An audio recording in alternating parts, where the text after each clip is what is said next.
No team like a motion team. Out of all the labels out here, which labels do you look at and be like, they really help their artists? Man, not many. Not many. Not many. I mean, I don't even think you need a label nowadays. You just be independent and you have your crew, and that's where you start as a label, and you know, make your team be the label rather than try to go attach yourself to something.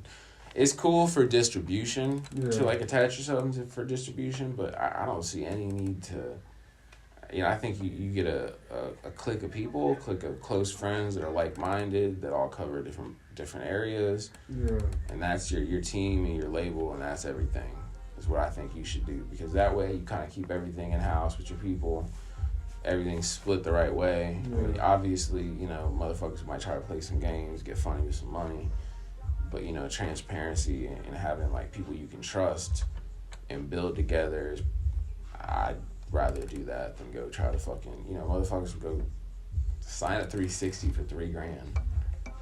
You know, $5,000, $10,000. You know, like, what the fuck, dude? What? That's crazy.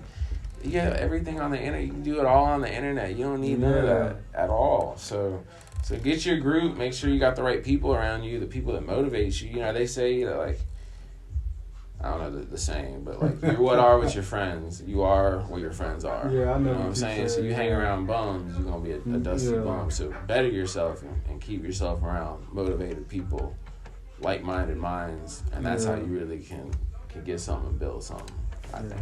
Right. Like when the rappers and motherfuckers been in jail a lot, just they got a giant-ass mansion where they're trying to make a spread. Yeah. At home, like, you know, and ramen noodles and shit.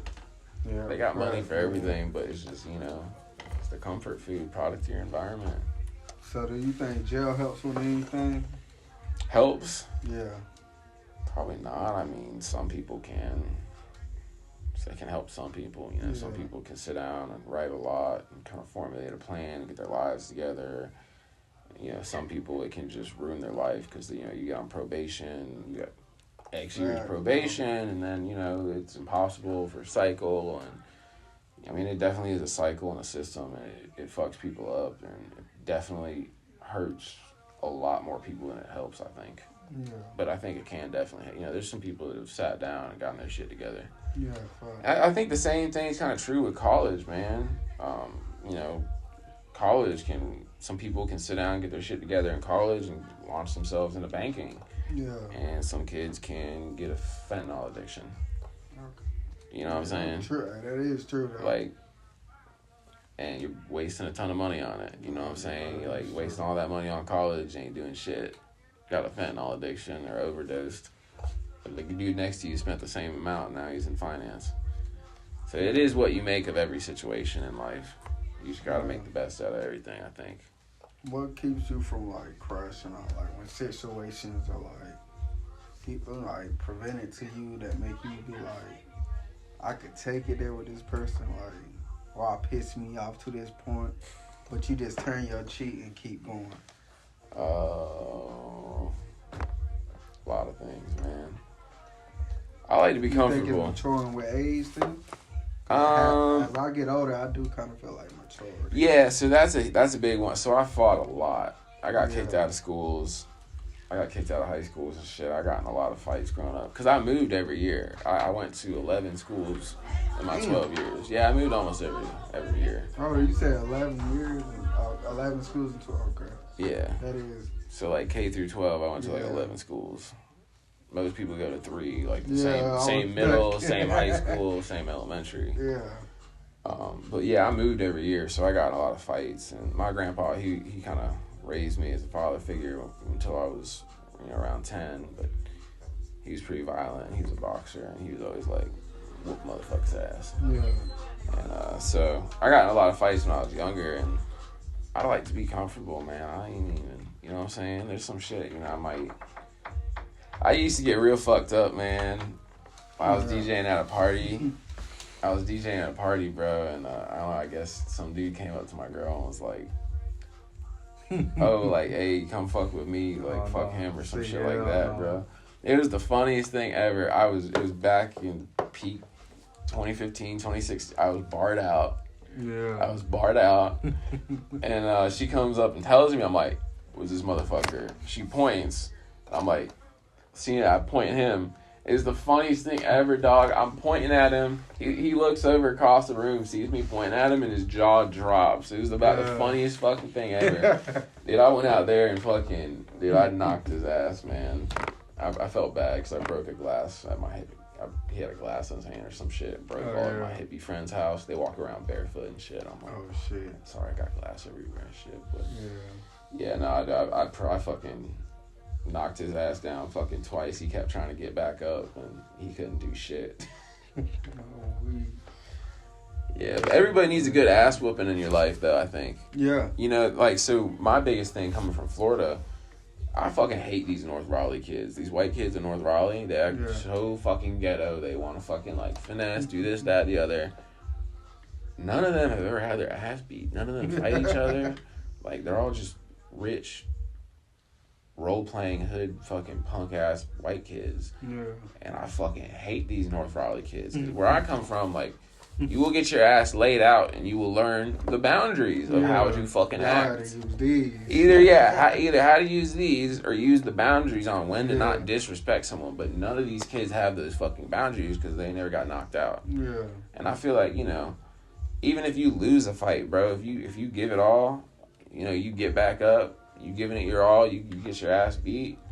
Bro, I got more respect for that shit than anything else, man. Is it like fuck going up against a dude with 100 pounds on me? It's fucking, at least you're trying, dog. At least you're keeping it real. Like, you're not gonna win everything, but you know what I'm saying? Like, if you're gonna try, stand 10 toes, and I give motherfucker respect even if they lost. Like, you know. But then motherfuckers want to be disrespectful and then talk shit and diss and make rap tracks about it, and then motherfucker get their feelings. They want to go spin the block, and that's how shit escalates. Motherfuckers needs to just knock hands. I went down, you know, Martin Street. Yeah. Man, I went down to like the 700 block with those dudes one day. I was with one of my homies, Soda. He was shooting a music video. We was down there, and it's fucking street, bro. I mean, it's pretty fucking hood, dog. But you know, some of the local dudes out there, some of the OGs on the block, they're like, come through, you know, 5 or 6 o'clock on Fridays. We do boxing matches. Like, they just get it out there. Like, we were at the corner store, man. They brought the gloves out and shit. When we were done with the music video, we were just kicking at the corner store, bro. They were just straight up boxing. You know, they were whooping each other's ass and fucking getting all friendly. They just all friendly and shit. It made me want to get. I really wanted to. Yeah. I didn't, but I was like, man, I want to. Yeah.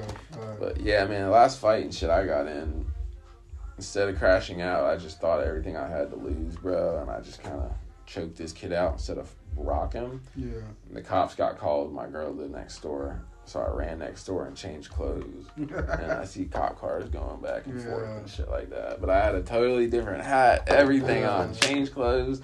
They drove right past me. I was like, fuck, how are we? Because they like were setting shit up around. Yeah. Like, how are we going to get the fuck out of here, get me to my house? Boy, that shit. But I remember getting in the car, totally changed clothes, and I was nervous. We drove past them, and they were all like, that's crazy. Yeah, I got out of that shit, but that's why though. Like, I was literally about to fucking crash out, whoop his ass. And then I thought, I'm like, I don't want to fucking spend the fucking night in jail, do all this shit, go through all this shit, not be able to smoke weed or something, whatever. That's crazy. So at the very last second, I had this shit cocked, bro, and I opened my fucking hand and just fucking went at his face and just fucking choked him and put him back behind a railing. Yeah. He's a little short dude. Sauce is on the way. That is cool. Just want to throw that in there. Definitely on the way. Sauce on the way. But hell yeah, man. Hey man, tell them what projects y'all got coming out. We're gonna end it with your Instagram, man. So, we got some projects on the way. What they're called, I don't know yet. I don't know the names of the projects. We ain't got that picked out yet. But got the EP coming with Lil May. That might just be a full album. Truancy, he's got a lot of shit. He's probably got about 8 features he's going to be in. And we got another EP coming out with him. Bimyo, he's got some singles to drop. He just dropped a good one the other day with Kato. Yeah. And then I'm just, producing some other things. So we got some a song with Curb Lagoot.